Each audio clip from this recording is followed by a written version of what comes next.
السلام علیکم ورحمۃ اللہ وبرکاتہ۔ شاد اسٹڈی ہب چینل میں آپ کا استقبال ہے۔ میں محمد دلشاد 8ویں جماعت کے نصاب میں شامل گلشن اردو کا 16واں سبق لے کر آپ کی خدمت میں حاضر ہوں۔ آج کے سبق کا عنوان ہے تعلیم کا مقصد۔ یہ ایک نظم ہے مولانا محمد حسین آزاد کی لکھی ہوئی، جو انہوں نے تعلیم کے مقصد کے متعلق لکھی ہے کہ تعلیم کا مقصد کیا ہونا چاہیے۔ چلیے شروع کرتے ہیں۔ بہت پیاری نظم ہے اور ہم اس کی تشریح بھی سمجھیں گے۔ میں پوچھتا نہیں ہرگز تمہارا نام ہے کیا، نہ یہ کہ نام بزرگوں کا اور مقام ہے کیا۔ شاعر کہہ رہا ہے میں یہ نہیں پوچھتا کہ تمہارا نام کیا ہے یا تمہارے بزرگوں کا مقام کیا ہے۔ تمہارے بزرگوں کا نام اور مقام کیا ہے؟ تمہارے کام اگر اچھے تو نام اچھے ہیں، گھرانے اچھے گھر اچھے تمام اچھے ہیں۔ شاعر کہہ رہا ہے کہ اگر آپ کے کام اچھے ہیں نا تو پھر گھرانے بھی اچھے ہو جاتے ہیں جن گھروں سے تعلق رکھتے ہیں آپ، اور وہ گھر بھی اچھا ہوتا ہے، سب کچھ اچھا ہوتا ہے۔ مجھے غرض نہیں کالج میں تم پڑھے کہ نہیں، جماعتوں کے مدارج پہ تم چڑھے کہ نہیں۔ مدارج کا معنی ہے اسٹیج، یعنی درجے۔ تو شاعر کہہ رہا ہے مجھے اس سے کوئی غرض نہیں کہ تم نے کالج میں پڑھائی کی یا پھر جماعتوں کے جو مدارج تھے اسٹیپ بائی اسٹیپ ایک جماعت پاس کی یا نہیں۔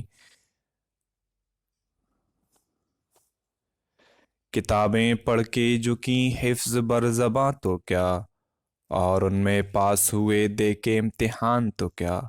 شاعر کہہ رہا ہے کتابیں پڑھ کے جو زبان پر حفظ کر لیں تو اس سے کیا ہوا، یا امتحان دے کے پاس ہوئے تو اس سے کیا ہو سکتا ہے۔ جو مین چیز ہے یا خاص بات ہے شاعر وہ یہ کہہ رہا ہے تمہارے خلق پہ بھی کچھ اثر ہوا کہ نہیں، زبان سے کہنے کی دل تک گئی صدا کہ نہیں۔ شاعر کہہ رہا ہے کہ جو کچھ تم نے کیا ہے اس کا تمہارے اخلاق پہ کوئی اثر ہے یا نہیں، جو پڑھا ہے اس سے تمہاری عادتیں بدلی ہیں یا نہیں۔ اگر عادتیں جو آپ کی عادتیں ہیں وہ کیا اس حالت میں پہنچ چکی ہیں کہ جو زبان سے آپ کہتے ہو اس سے لوگوں کے دل تک اس کی صدا جاتی ہے۔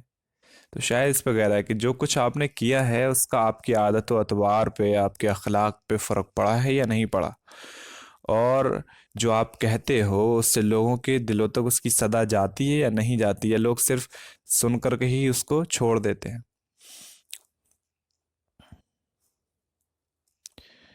جو کچھ کے منہ سے کہو اس کا لو اثر دل میں، کہ ہے کتابوں میں جو کچھ کرے وہ گھر دل میں۔ شاعر کہہ رہا ہے کہ جو کچھ منہ سے کہو اس کا دل میں اثر بھی رکھو، کیونکہ جو کچھ کتابوں میں ہے تو وہ دلوں میں گھر کر جائے، وہ دلوں میں بس جائے۔ وگرنہ پڑھنے کو سب خاص و عام پڑھتے ہیں، ہزاروں طوطے ہیں کلمہ کلام پڑھتے ہیں۔ شاعر کہہ رہا ہے کہ اگر اثر نہیں لے رہے ہو پڑھنے سے تو پھر جو پڑھائی ہو رہی ہے نا سر یہ سبھی خاص و عام پڑھتے ہیں۔ کتنے ہزاروں طوطے ہیں جو کلمہ کلام پڑھتے ہیں لیکن وہ وہی اسی حالت میں ہے۔ مطلب اگر طوطا ہے کلمہ پڑھ رہا تو ایسا نہیں کہ وہ انسان ہو گیا، رہے گا وہ پرندہ ہی۔ تو جب تک اثر دل میں پیدا نہیں ہوگا تب تک پڑھنے کا کوئی فائدہ نہیں ہے۔ وہ علم جس سے کہ اوروں کو فائدہ نہ ہوا، ہمارے آگے برابر ہے وہ ہوا نہ ہوا۔ شاعر کہہ رہا ہے جس علم سے دوسروں کو فائدہ نہ ہو، ہمارے نظر میں یعنی ہماری نظر میں وہ علم ایسا ہے چاہے ہو یا نہ ہو، مطلب اس کے ہونے سے بھی کوئی فرق نہیں پڑتا اور نہ ہونے سے بھی کوئی فرق نہیں پڑتا۔ چلیے اس کی الفاظ معنی دیکھ لیں، تشریح تو ہم سمجھ ہی چکے ہیں، اور لفظ معنی دیکھیں۔ غرض مطلب ضرورت، تعلق، جماعت کا معنی کلاس، درجہ مدارج، درجے کی جمع ہے ترتیب، حفظ زبانی یاد، صدا آواز، خلق اخلاق۔ اب بتائیے اس نظم کا شاعر کون ہے؟ مولانا محمد حسین آزاد اس نظم کے شاعر ہیں۔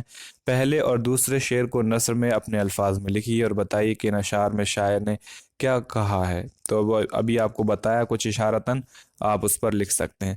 صرف امتحان میں پاس ہونا شاعر کے نزدیک کیوں بیکار ہے؟ کیونکہ اس سے صرف ڈگریاں تو مل سکتی ہیں لیکن انسان کی زندگی میں اس کے اخلاق پر اس کا کوئی اثر نہیں پڑتا۔ تعلیم کا اصل مقصد کیا ہے؟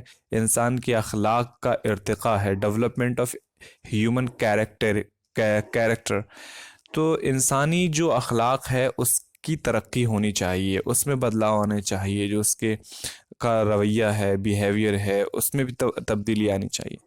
زبان سے کہنے کی دل تک گئی صدا کے نہیں، اس مصرے میں شاعر کیا بات کہنا چاہتا ہے؟ اس مصرے میں شاعر یہ کہنا چاہتا ہے کہ جو کچھ ہم زبان سے کہتے ہیں، کیا اس سے لوگوں کے دل پر اثر پڑتا ہے یا نہیں پڑتا؟ کیونکہ جب کہی جاتی ہے تو دو طرح کا رد عمل ہوتا ہے، یا تو انسان اس کا اثر اپنے دل پر لیتا ہے اور اس کے ذریعے کچھ کرنے کی کوشش کرتا ہے، دوسرا رد عمل یہ ہوتا ہے کہ انسان سنتا ہے اور اس کو ایک اچھی بات کی طرح سن کر پھر بھلا دیتا ہے، اس سے کوئی زندگی میں بدلاؤ لانے کی کوشش نہیں کرتا۔ علم کا فائدہ کب حاصل ہوتا ہے؟ علم کا فائدہ اس وقت حاصل ہوتا ہے جب اس سے دلوں میں اسے گھر کیا جائے، مطلب عمل کیا جائے۔ جو علم حاصل کیا جا رہا ہے اس سے کچھ تبدیلی آئے، جب تک تبدیلی نہیں آتی تب تک علم حاصل کرنے کا کوئی فائدہ نہیں ہے۔ مصرع مکمل کیجیے۔ جو کچھ کے منہ سے کہو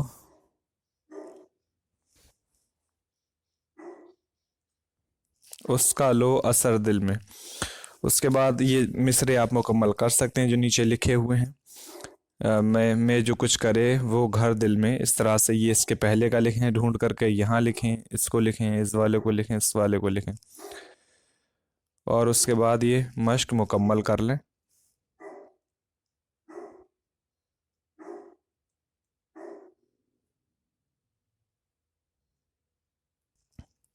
امید ہے یہ سبق آپ کو سمجھ میں آ گیا ہوگا۔